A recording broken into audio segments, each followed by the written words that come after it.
I was looking at, we had to find baby pictures for my for the yearbook for my oldest, who is a senior. And I had to go back several computers to find the tranche of pictures and have come across videos where I could hear my mom in the background talking, and Oh yeah. also pictures of her with the kids when they were little. And I had felt a little, that was it was it was powerful to go back and see that. And it is nice to have the relationship I do with my sisters, because they are, when I feel that way, when I feel like there's this resonant pang of grief, that I can go back, I can go to them and be like, I'm missing mom a lot today.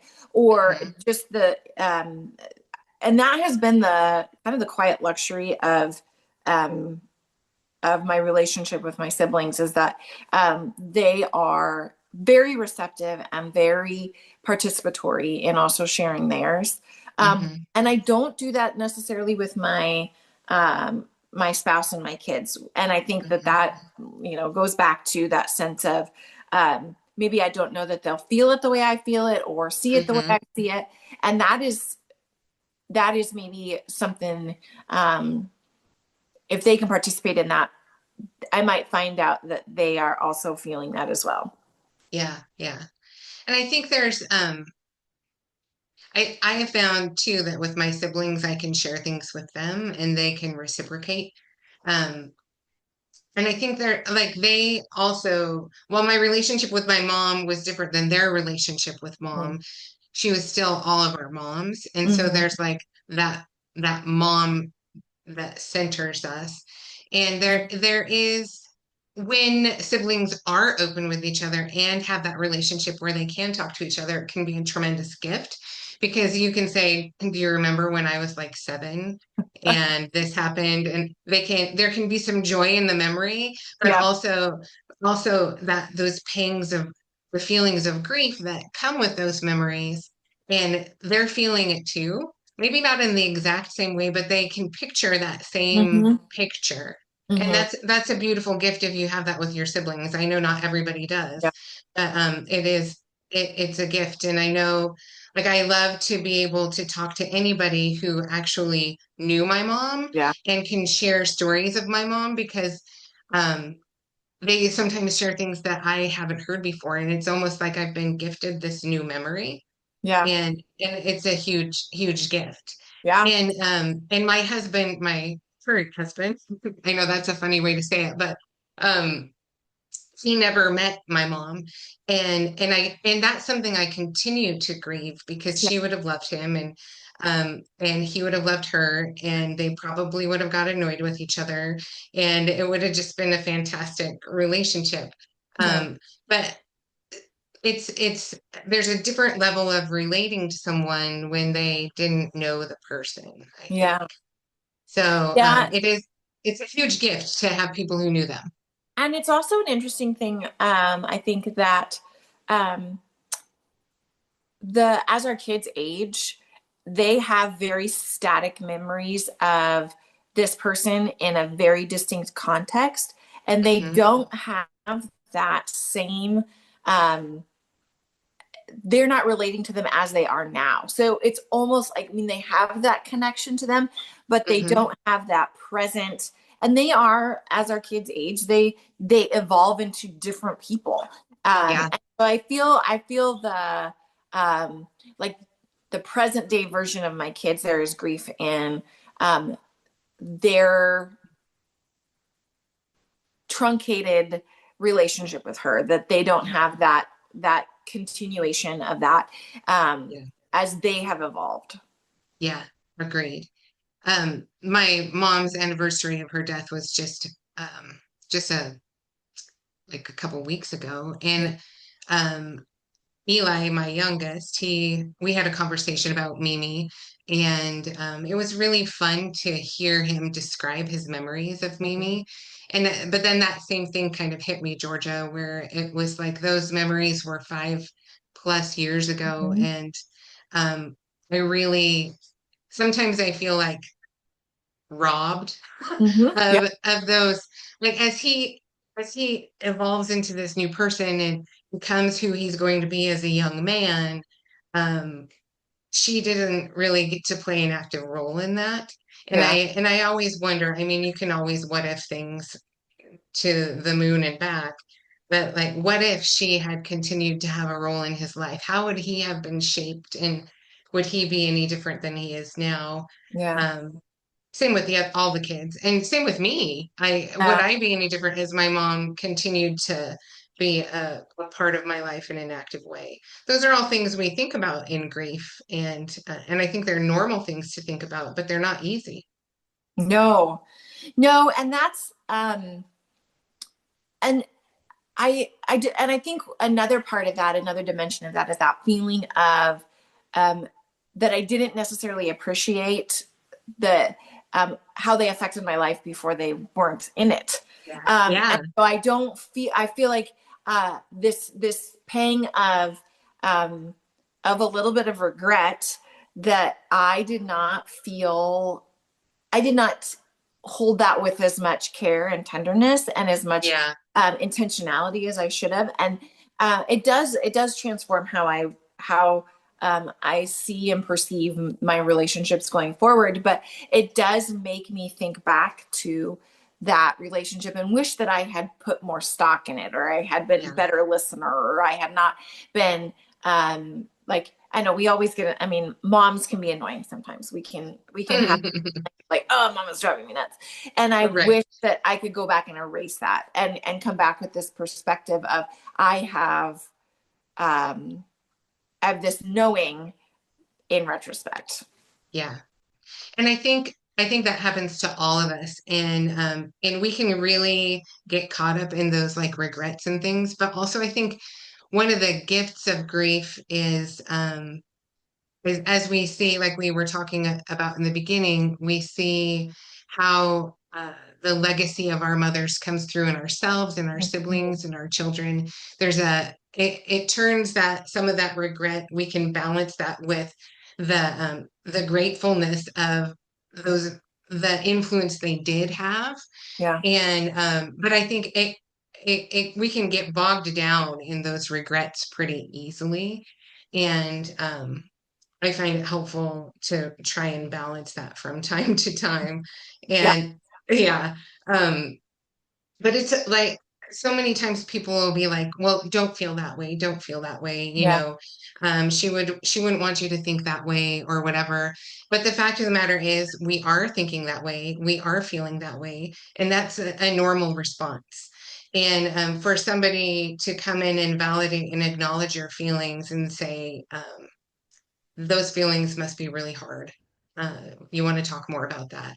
I think that we talk about being able to help friends um, or family members in their own grief, being able to validate and acknowledge, especially those hard things that are hard for us to even share, because our grief is. I know for me, my grief is hard for me to trust people with it yeah. because it can be so easily, like, I can be so easily crushed by um, a response that is not empathetic or Mhm. compassionate, even though, Or like, dismissive. yes, or dismissive for sure, like, oh, you shouldn't feel that way, or this will pass, or they just want you to be happy. Um, I mean, we know they want us to be happy, right? Yeah, This is something moms always want. But what we need to figure out is how do we live life without them present? And we yeah. need people to acknowledge and say, this is a hard thing to figure out. Hmm.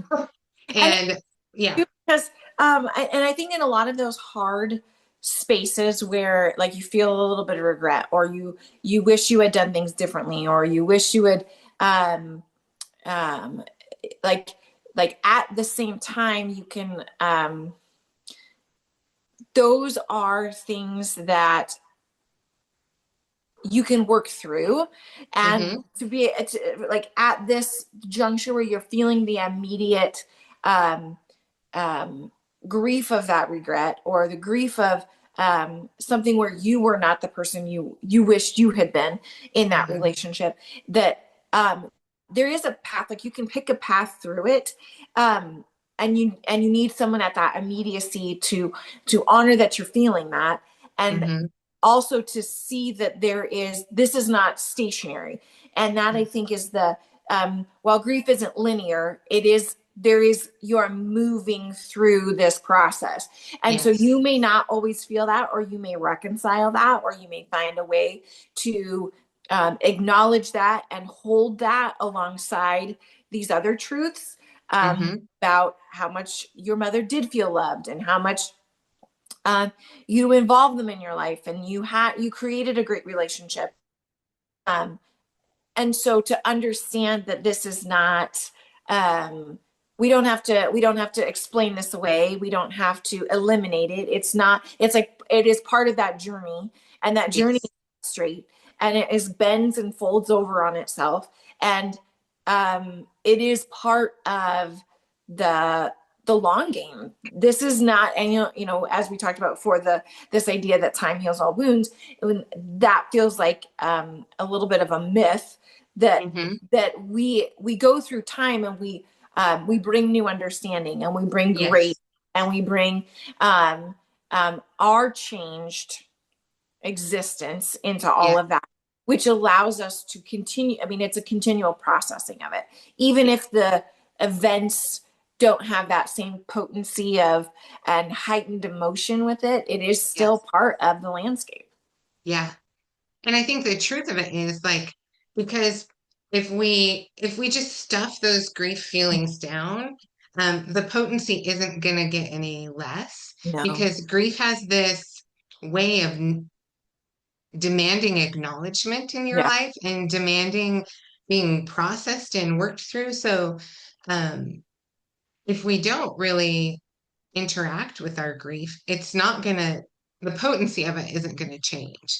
And it will find a way, either in anger or frustration or, unhealthy activities.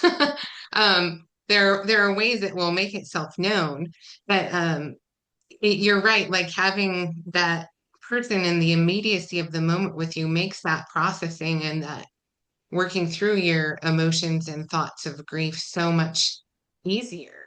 It's not that they can do the work for you, but they can be right there with you, Yeah. having somebody alongside. Yeah. Yeah. And even if, I mean, I was telling my daughter this morning, I was talking about right after my mom's accident, how there was a lot, I felt very responsible. Mm. She had been visiting us. She had been visiting. I wish I had checked the weather. There was a whole host of things where I felt like I played a role in, um, even in like my lack of planning or my lack of observation of the weather, to this circumstance. And um, had a really difficult time in those beginning Sure. um, days and weeks after her accident. And that I mean, getting to the other side of that, getting to acknowledging and thinking through the truth of it, there is that process that you eventually come to, that where I can say, I am not the source of this damage. I didn't cause this. And Right. to feel responsible is that desire to control, that Right. I had some control over it, um, over something that was traumatic and uncontrollable. Um, Mhm. but it was, I had to feel that sorrow, that deep Yeah. sorrow, and and eventually I got to that point. Eventually I was able to say, I don't I'm not liable for her accident. Like, in not in the sense, like, not in the like the legal sense or whatever, but in the actual Right. sense of, um I am not, it wasn't my negligence. Hmm. And so but it does take those, there is a cerebral activity, like you Yeah. have to process and churn through those. And as much as grief is emotion, deep emotion, it is also a lot of processing. It's a lot of Yeah. taking this, um what feels a certain way right now and sifting through it um, to find meaning and hope and um, ways of being different or changed or renewed. Mhm. Yeah, I think that's a really good point that grief is full of a lot of emotion, but it's a lot of thinking and thoughts and Mm-hmm. stuff that just shoots through your brain that you're like these these thoughts that you would like to dismiss, but you have to sit down and have a cup of coffee with them and then like and have like a moment and acknowledge them, and sometimes you have to do that several times Mm-hmm. before they've moved on down the road. Yeah, Um, but yeah, there's I think the thoughts that go through our head are also a tremendous part of grief as well, not just the emotions. yeah. Yeah, Thinking yeah. thinking is a huge element of it, and I think probably what makes it so exhausting, especially in the beginning, because in advance Oh, thoughts, that's all you're thinking about. yeah, absolutely. Well, thank you for this great conversation.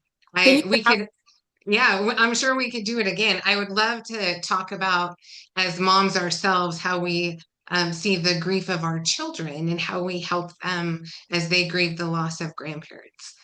So that maybe let's do that down the road. That would be a lot of fun. I would be happy to. Anytime I get Yeah. to talk to you, Becky. Anytime. It's oh, same, I'm up. same. So thank you, Georgia, for joining us today. And I'll be back with another grief conversation another day.